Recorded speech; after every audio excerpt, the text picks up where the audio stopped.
It doesn't feel like love at first. It feels like exposure, like standing in front of someone who sees through the masks you forgot you were wearing.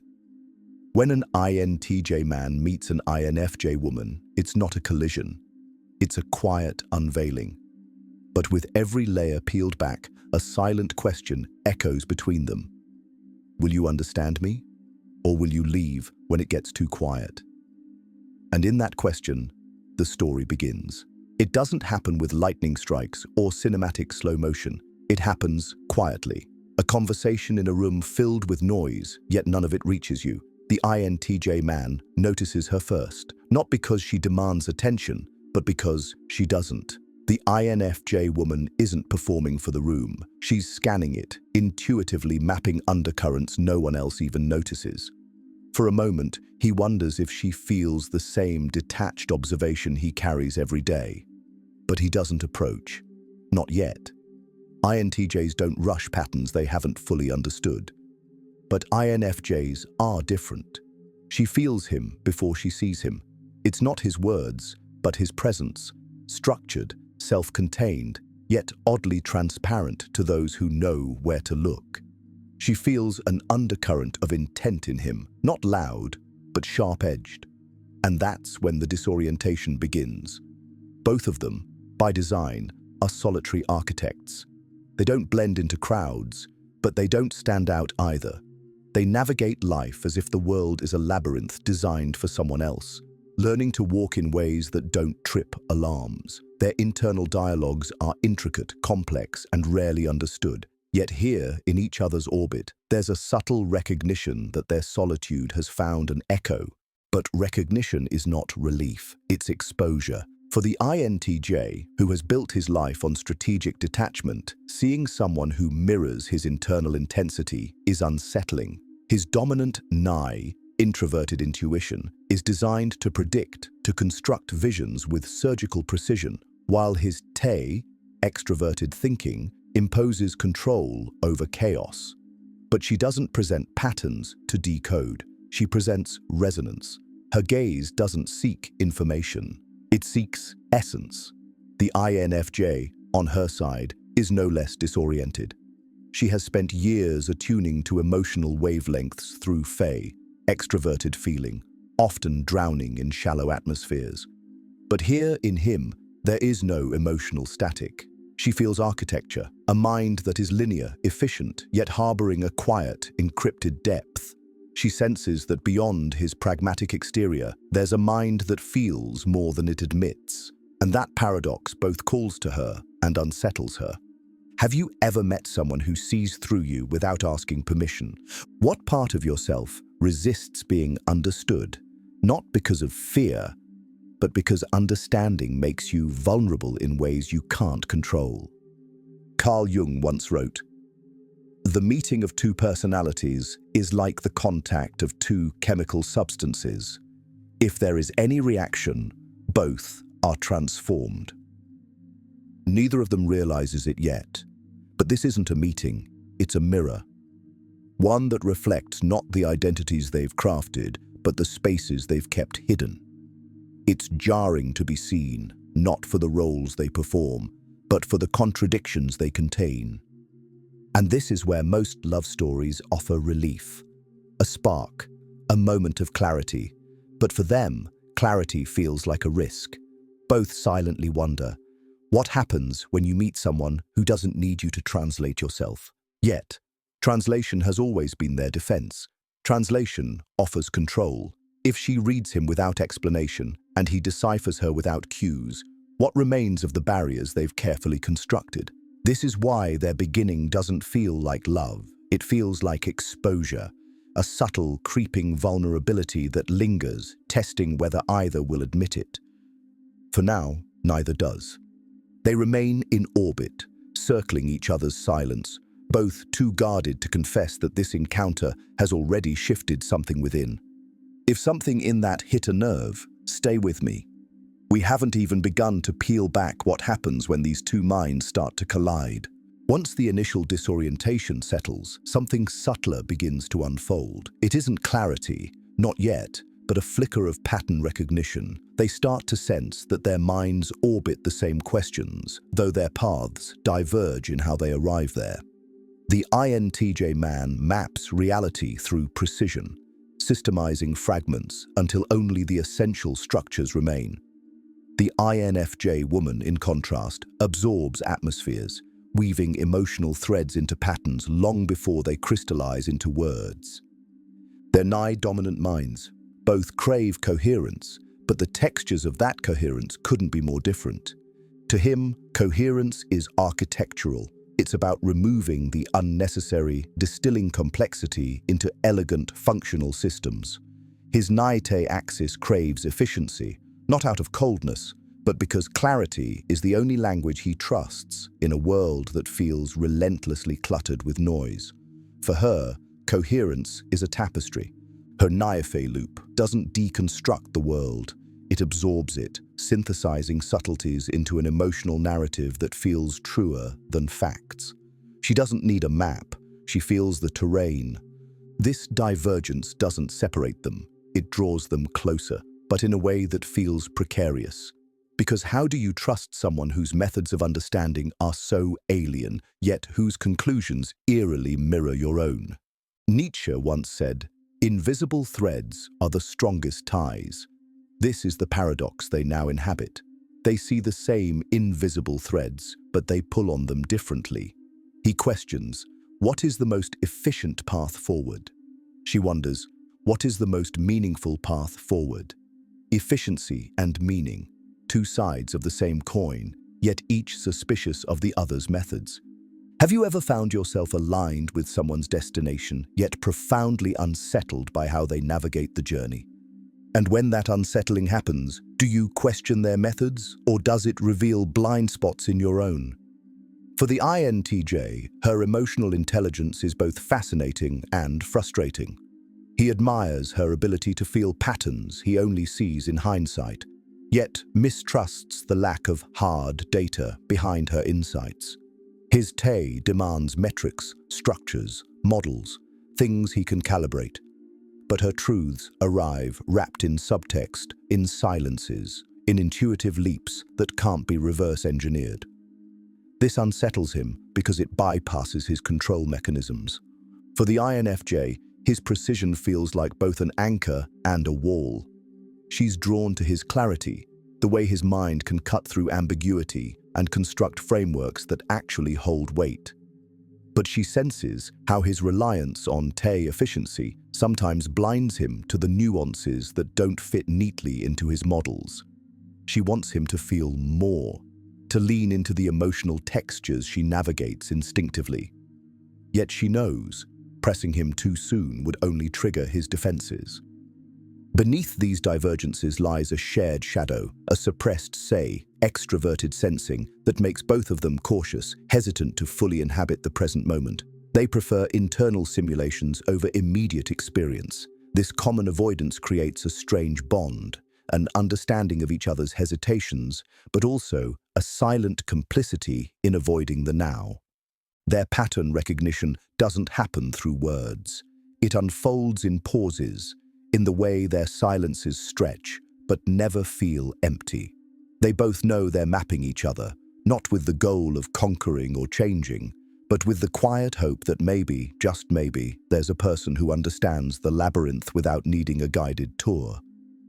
But even in this recognition, the tension simmers. Can we trust the parts of each other that refuse to explain themselves? Or will we default back to our solitary systems, where everything makes sense, but nothing truly connects? If you're finding resonance in these reflections and want to go deeper into the INFJ-INTJ psychological labyrinth, consider subscribing and liking this video. It helps Deciphered reach those who think like you, but rarely find spaces that understand them.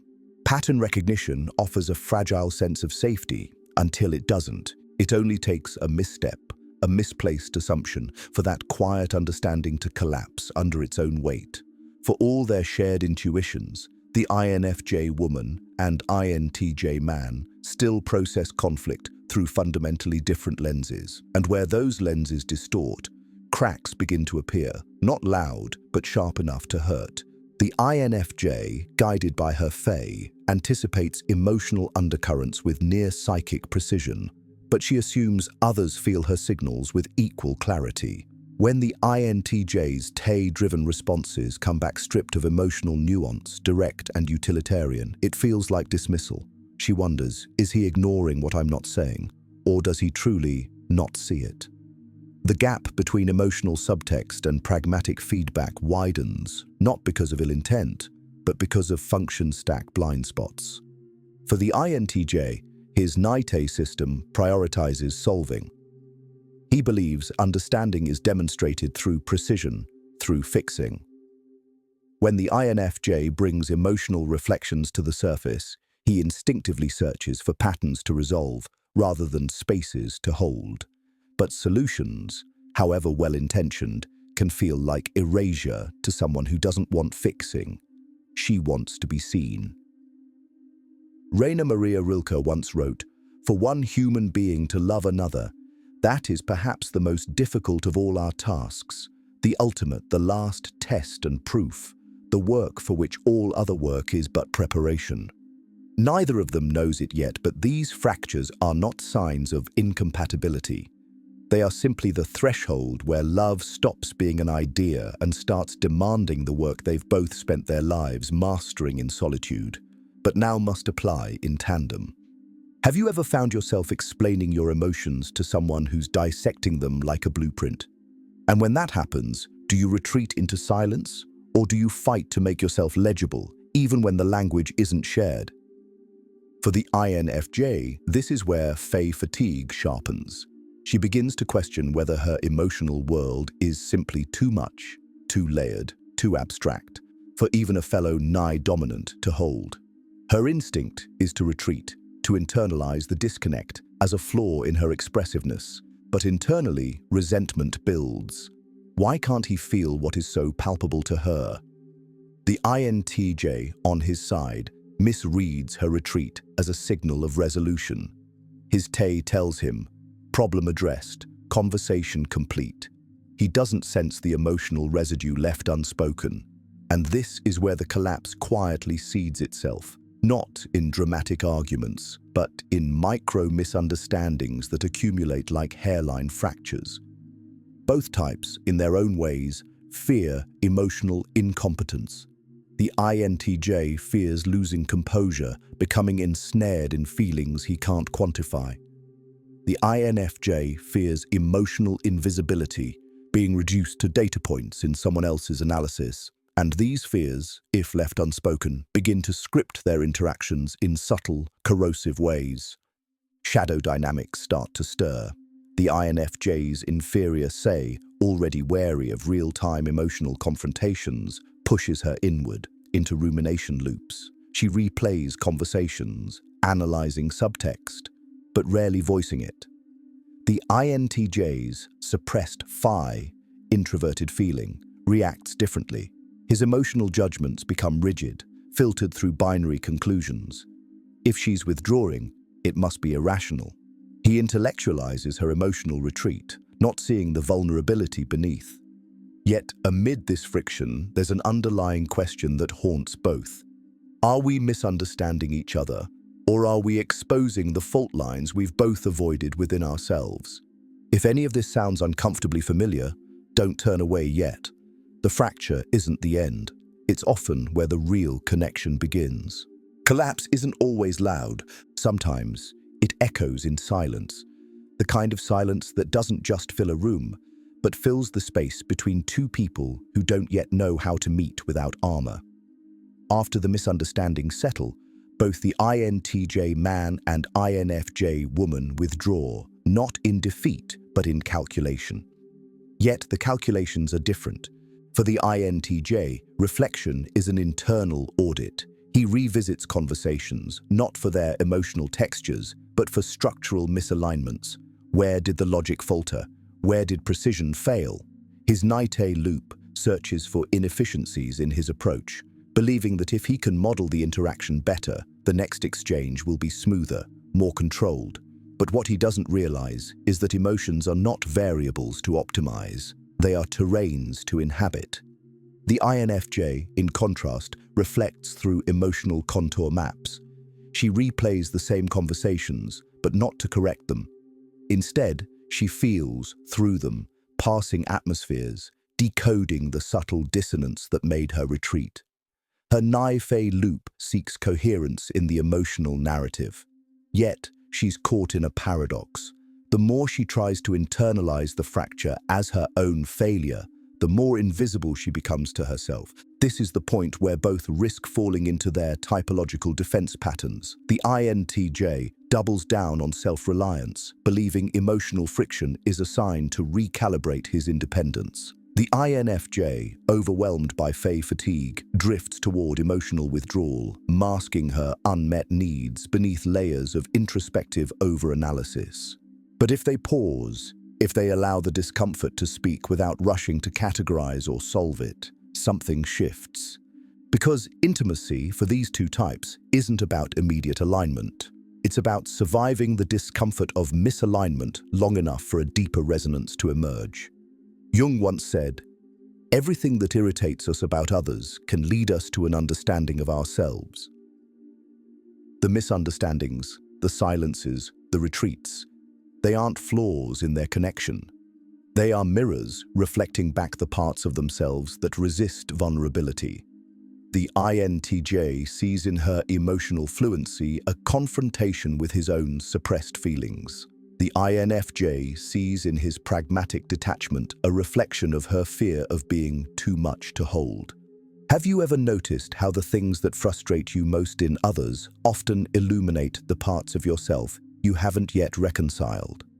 When connection feels fragile, do you step back to protect yourself, or step closer to understand what within you is being threatened? In these moments, the real work begins, not through grand gestures, but through micro-adjustments. The INTJ learns that not every emotional expression demands a solution. Sometimes, presence is the only response needed. The INFJ learns that clarity is not emotional coldness, but often a reflection of his care, structured in a language she doesn't instinctively speak. Their say-suppression still lingers, making them hesitant to act in the immediacy of tension. But slowly, the INTJ starts grounding himself in the present, choosing to feel before he filters. The INFJ, in turn, practices articulating her emotional undercurrents with slightly more directness, resisting the urge to assume he should simply feel it. Neither does this perfectly. They will misstep again. But recalibration isn't about erasing friction. It's about learning to stay when friction arises. If you've ever found yourself in these subtle emotional negotiations, I'd love to hear how you navigated them. Share your reflections in the comments. It's often in these shared stories that we recognize we're not alone in this work. At some point, the fracture softens, not because it disappears, but because they stop fearing it. The INFJ woman and INTJ man, through their quiet recalibrations, begin to understand that intimacy is not about seamless connection. It's about learning to sit inside each other's dissonance without needing to resolve it immediately. For the INTJ, this is a shift of immense proportions. His relationship with strength has always been measured in terms of control.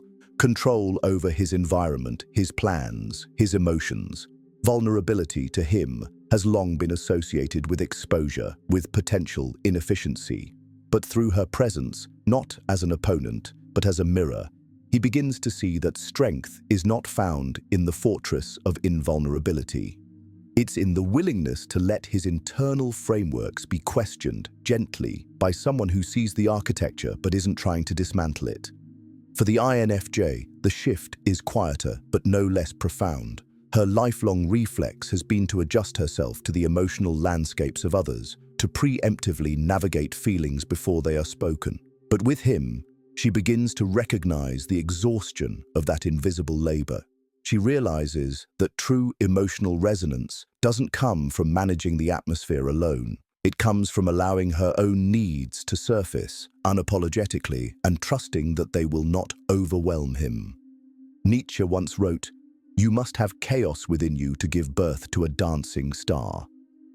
Vulnerability for both is the chaos they have long suppressed.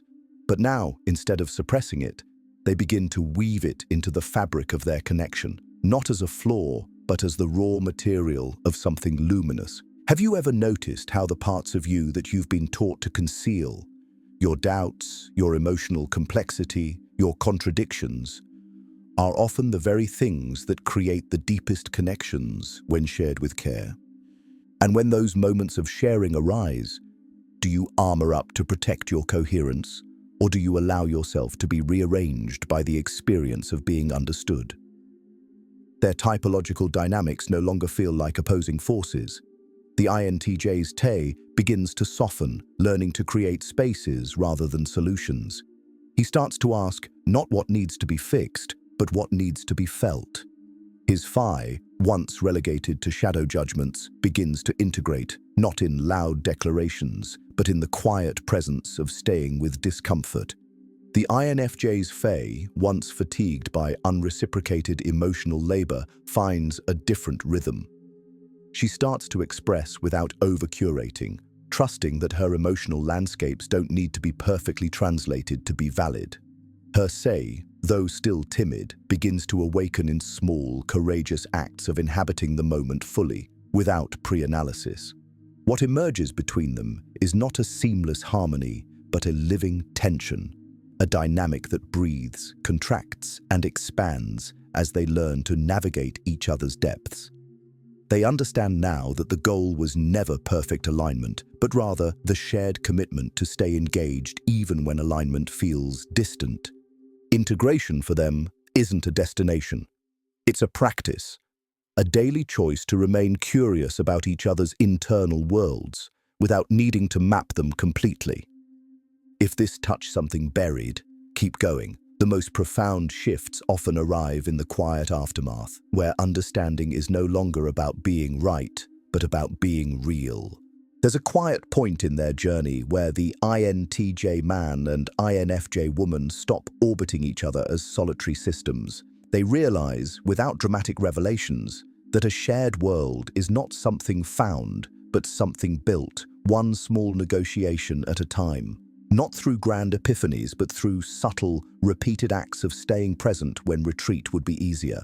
For the INTJ, this shared world is not an abandonment of his structured mind, but an expansion of it. He learns that his internal blueprints, no matter how refined, are incomplete without lived experience. She teaches him that not everything of value can be anticipated or modeled. Some things must be encountered raw.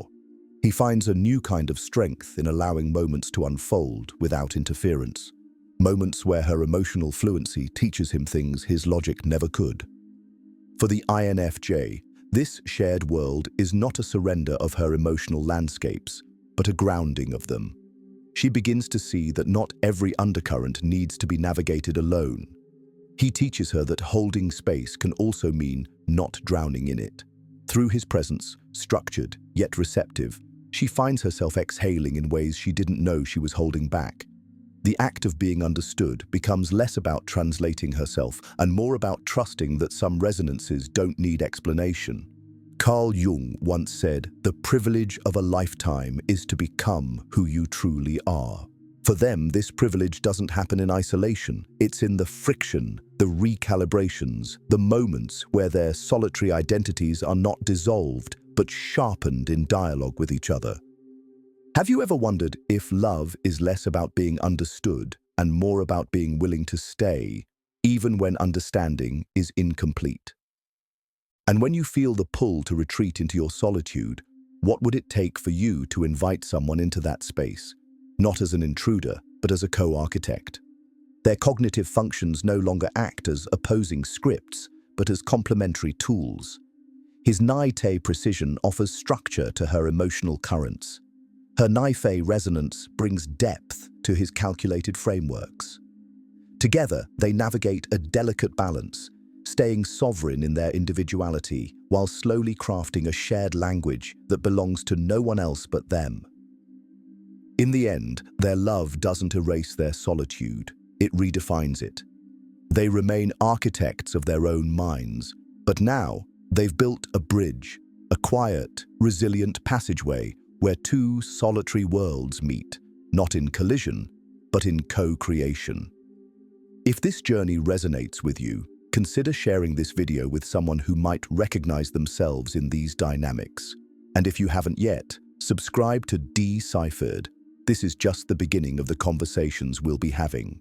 In the beginning, they mistook understanding for alignment. But now, after the silences, the fractures, the slow work of staying, they know better. Love, for them, was never going to be a perfect mirror. It was always going to be a dialogue between two solitudes, each echoing differently, yet still choosing to listen.